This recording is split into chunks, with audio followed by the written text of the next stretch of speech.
texte nous parle de l'apôtre Paul qui devait être présenté à Rome devant César. Et l'apôtre Paul, en compagnie d'autres prisonniers, se retrouve embarqué dans un navire. Et dans ce navire, ils font la découverte d'une météo capricieuse qui a décidé d'en découdre avec le navire et avec leur vie. Ils sont exposés à plusieurs naufrages et au milieu de cette hostilité, un ange de Dieu apparaît à Paul et lui dit: ta vie ne sera pas ôtée et qu'à cause de toi, tout ce navire sera préservé. À l'entame de mon propos, j'ai envie de te dire qu'il y a des navires qui n'échoueront pas simplement parce que toi, tu es à l'intérieur de ces navires. J'ai envie de proclamer quelque chose de terrible, mais je m'interroge et je me demande si ta capacité à attraper et à saisir cette parole prophétique peut t'emmener où moi je veux t'emmener. J'ai envie de te dire que ta famille n'est pas victime de la mort simplement parce que à l'intérieur de ta famille il y a toi.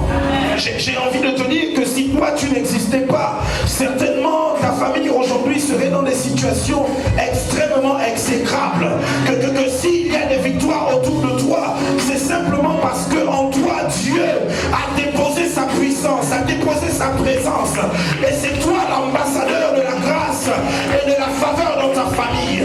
J'ai envie de te dire que même s'ils ne te respectent pas aujourd'hui, même s'ils ne le reconnaissent pas aujourd'hui, certainement ils méprisent ton Dieu, certainement ils délaissent ton Dieu, mais s'ils sont encore vivants aujourd'hui, c'est parce que toi tu es dans la barque. Ne regarde pas à leur mépris, ne regarde pas à leur dédain, mais regarde à ton Dieu qui donne la victoire à toute ta famille, simplement parce que toi tu es à l'intérieur.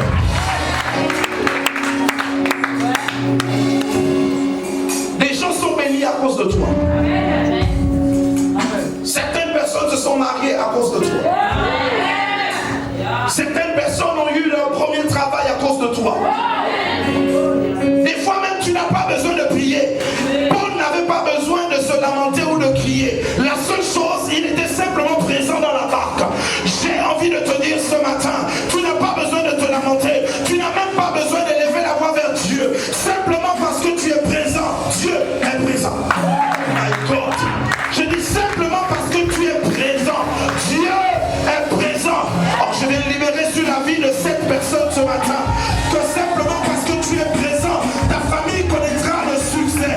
Ta famille connaîtra l'abondance. Ta famille connaîtra l'élévation. Ta famille connaîtra la grandeur. Simplement parce que tu es présent. Il y a trop de présence inutile. Mais toi, ta présence change la vie et préserve les vies.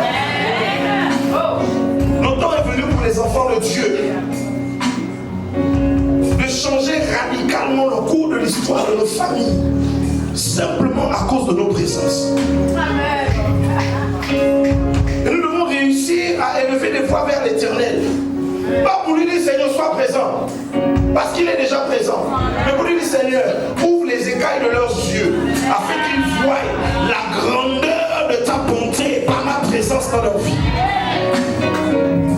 Si certains avaient les yeux ouverts, on te ferait des offrandes terribles. Oui, on te ferait des offrandes terribles. Il y a des gens qui n'ont pas besoin de prier. Il est seulement présent et Dieu se manifeste. Oh, je déclare que c'est ta part. Je dis c'est ta part. Je dis c'est ta part.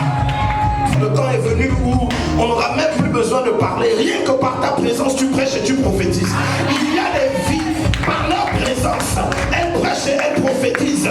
Pendant longtemps, on a prêché avec nos mots. Mais le temps est venu où rien que notre présence prêche. Quand on te voit, les gens changent de vie simplement parce qu'ils t'ont vu. Tu n'as pas besoin de parler, mais ta présence parle. Tu n'as pas besoin de prophétiser, mais ta présence est une atmosphère prophétique qui change le cours de la destinée. Dieu nous appelle à cette dimension. Dieu nous appelle à ses sphères. Paul était à l'origine de la main de Dieu sur ce navire. Sauf que quand Paul se retrouve à Malte, la vipère n'a pas attaqué d'autres personnes. Amen. La vipère a attaqué Paul. J'ai envie de te dire, et même si ça te dérange, c'est pas grave. Quand tu es le transporteur de la gloire de Dieu, c'est normal que ce soit toi qui sois attaqué en premier. Je peux te redire ça? Il y a des sphères où quand tu n'es pas attaqué, tu vas être inquiété. Il y a des dimensions quand tu n'as aucune attaque, commence à te poser des questions. Parce que si tu n'es pas attaqué, c'est que tu n'as aucune valeur dans le camp de l'ennemi. Et si tu n'as aucune valeur dans le camp de l'ennemi, c'est que véritablement dans le camp de Dieu, tu vas te poser des questions. Et j'ai envie de te dire que la qualité de tes attaques nous donne des indications sur la qualité de ton avenir. Ton avenir est tellement grand, alors attends-toi à des attaques à la hauteur de ce que tu es. Tu as des grandes attaques aujourd'hui parce que ton avenir est glorieux. J'ai envie de te dire que les entités spirituelles ne s'attaquent pas à des aigles, ne s'attaquent pas à des aiglons, à des poussins. Les entités spirituelles s'attaquent à des hommes qui opèrent dans des sphères élevées. C'est normal qu'on t'attaque. C'est normal. Et quand on t'attaque, et que tu réussis par la puissance de Dieu, de renverser les attaques, c'est normal qu'on te traite de sorcier. Sorcier veut dire quelqu'un qui jette des sorts. Donc quand tu dis au nom de Jésus, paralytique, lève-toi, et il se lève, tu es un sorcier. Nous devons traumatiser notre environnement. Quelqu'un se lève la nuit en vampire pour venir embêter tes enfants, embêter ta famille. Toi aussi tu te lèves la nuit au nom de l'Éternel des armées. Si lui s'est levé en vampire, toi tu te lèves au nom de l'Éternel des armées, et nous exportons la guerre où elle a commencé. Si elle a commencé dans le monde spirituel, c'est là-bas que nous allons mener le combat. C'est là-bas le champ de bataille, et c'est là-bas que nous remportons la victoire. Le temps est venu pour toi d'opérer dans de nouvelles sphères. L'homme est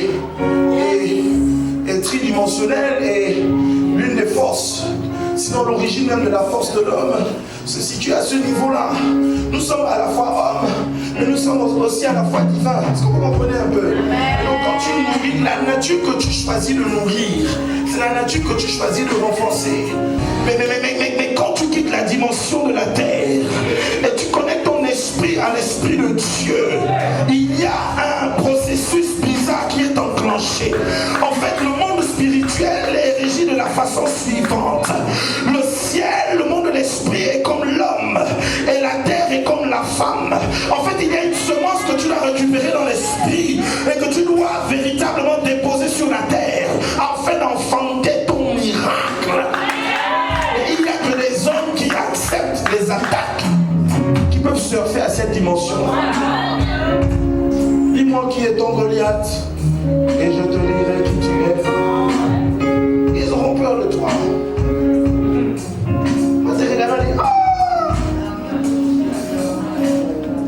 on a fait ça. Alors, nous-mêmes, on se retrouve dans l'ambulance. Tu penses comment t'as regardé comment? On dit non, tu habites touché à un truc un peu bizarre. Alors tu dis, j'ai touché à des choses compliquées. Le Dieu en qui je crois, c'est un Dieu compliqué. Pendant longtemps, on a considéré notre Dieu comme un Dieu simple, comme un Dieu basique, comme un Dieu qui faisait des petits miracles. Mais j'ai envie de dire, le temps est venu pour nous de démontrer que notre Dieu est puissant. On doit arriver à des dimensions où quelqu'un arrive avec un cancer chronique, comment chronique est prononcé. Mais parce qu'il est rentré dans la présence de Dieu, il n'a même pas eu besoin de l'imposition de l'homme de Dieu. Rien que l'atmosphère, le sort de l'atmosphère du cancer. Quand nous opérons à de nouvelles sphères, même l'atmosphère est prophétique. Les choses deviennent prophétiques. Les paroles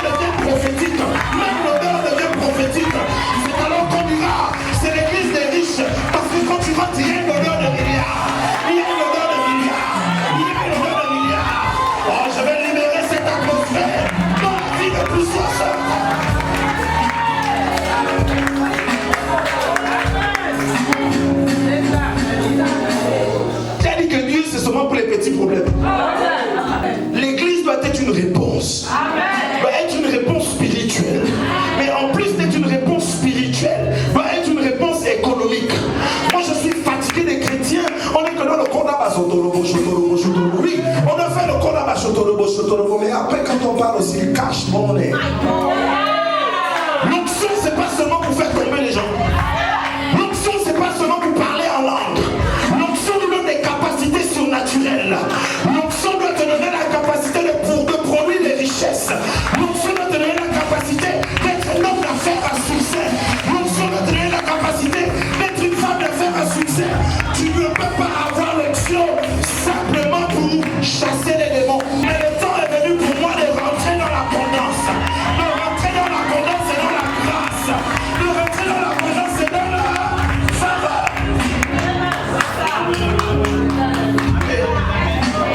Mais tout ça, tu dois accepter aussi de passer par les Satan. Amen. Amen. Maintenant,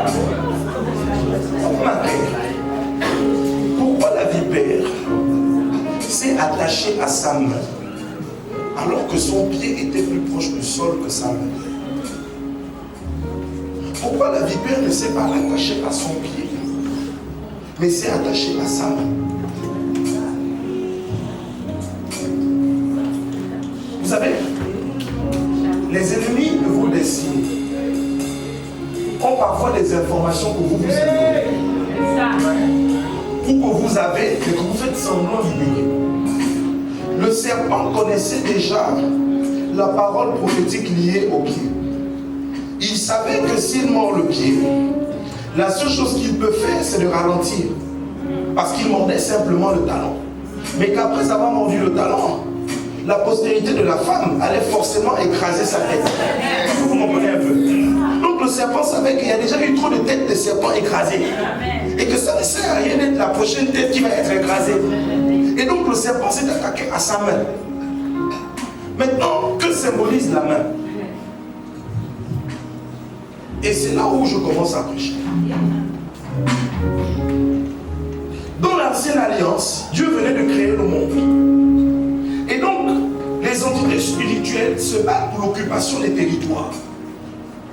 Et j'ai envie de te dire, aujourd'hui, l'ennemi ils s'en foutent que tu occupes les territoires. Parce que l'ennemi sait que c'est facile de rentrer dans un territoire, mais c'est difficile de posséder le territoire. Tu peux entrer avec les pieds, mais tu possèdes avec les mains. Et donc spirituellement, quand il s'attaque à la main, c'était une façon de s'attaquer à l'œuvre des mains de l'homme. Beaucoup de personnes ici, il y a des entités spirituelles attachées à vos mains et vous empêchent de bâtir. Je peux vous parler? Le serpent laisse des semences.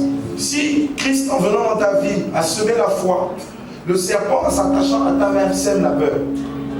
Plusieurs d'entre vous, vous avez échoué sur plusieurs plans à cause de la peur.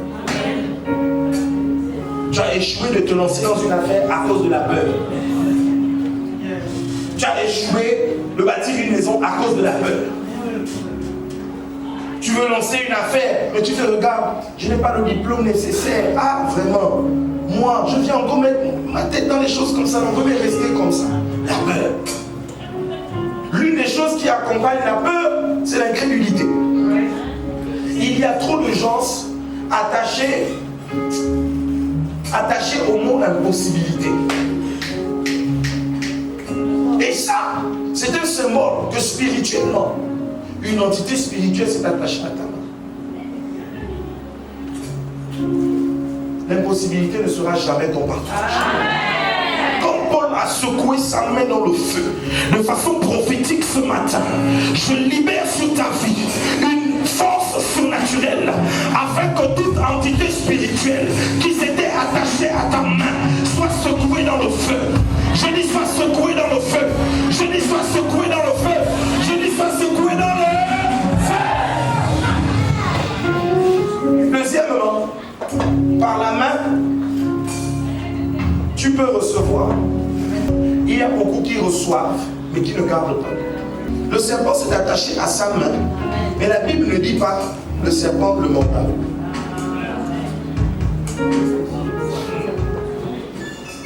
Et donc je ne connais pas un serpent sur toute la surface de la terre qui va s'attacher à la main de quelqu'un sans le mordre.